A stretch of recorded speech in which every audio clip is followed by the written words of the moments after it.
পুরুষ মানুষকে কাঁদতে দেখেছেন কখনো? আমি দেখেছি পুরুষ মানুষকে লুকিয়ে লুকিয়ে কাঁদতে।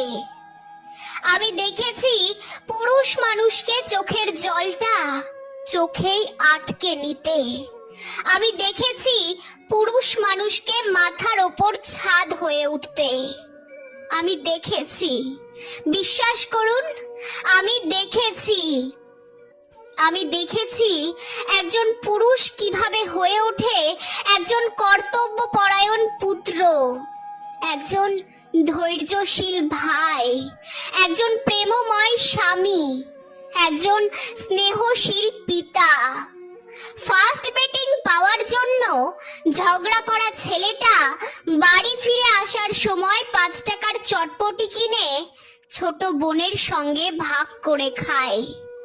মোড়ের মাথায় দাঁড়িয়ে জটলা করা ছেলেটা কোনো মেয়েকে অভ্যাসবশত কটূক্তি করার পর বাড়িতে থাকা নিজের বোনের কথা ভেবে লজ্জায় অবনত অনুতপ্ত চোখে নিঃশব্দে ক্ষমা প্রার্থনা করে।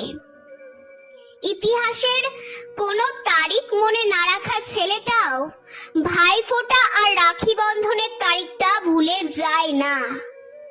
বেহিসেবি জীবন কাটানো যুবকও স্ত্রীর প্রতি দায়িত্ব পালন করে, যতটা সম্ভব তাকে সুখী করতে চায়। সারা জীবন অঙ্কে কাঁচা ছেলেটা খুব হিসেব করেই সংসার চালিয়ে মাসের শেষে কিছু টাকা সঞ্চয় করতে চায় নিজের ছেলে মেয়ের ভবিষ্যৎ ভাবনায়। শত দারিদ্র্যের সঙ্গে লড়াই করেও সে অসুস্থ মায়ের জন্য ওষুধ আনতে ভুল করে না কখনো। ছেলে মেয়েদের মানুষ করার জন্য আতপেটা খেয়ে দিন কাটানো পুরুষ মানুষটাও একদিন কোনো মায়ের আদরের দুলাল ছিল।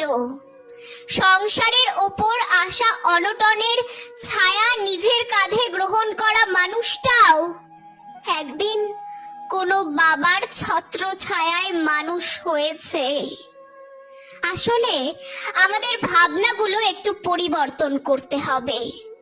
আমরা ভাবি পুরুষ মানেই কঠোর মনের অধিকারী।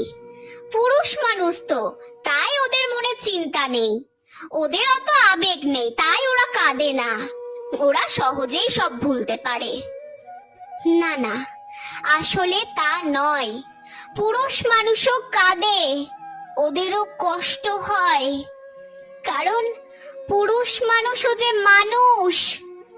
পুরুষ মানেই ধর্ষক নয়। বোনের সম্ভ্রম রক্ষা করতে গিয়ে প্রাণ হারানো যুবকটাও তো পুরুষ মানুষ।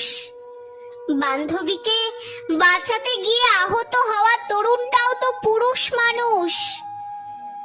মেয়ে রাত করে বাড়ি ফিরলে দুশ্চিন্তায় সময় কাটানো বাবাটাও একজন পুরুষ মানুষ। জনমানব শূন্য রাস্তায় গভীর রাতে অসুস্থ বাবাকে হাসপাতালে ভর্তি করে ফেরা এক তরুণীকে নির্বিঘ্নে বাড়ি পৌঁছে দেওয়া অটো ড্রাইভারও তো একজন পুরুষ মানুষ। আমি দেখেছি একজন পুরুষ মানুষকে নির্দ্বিধায় সমস্ত কর্তব্য পালন করতে, কিন্তু আমি কোনো পুরুষ মানুষকে ধর্ষক হতে দেখিনি। কারণ আমি বিশ্বাস করি যে ধর্ষণ করে সে পুরুষ নয়, সে আসলে একটা কাপুরুষ।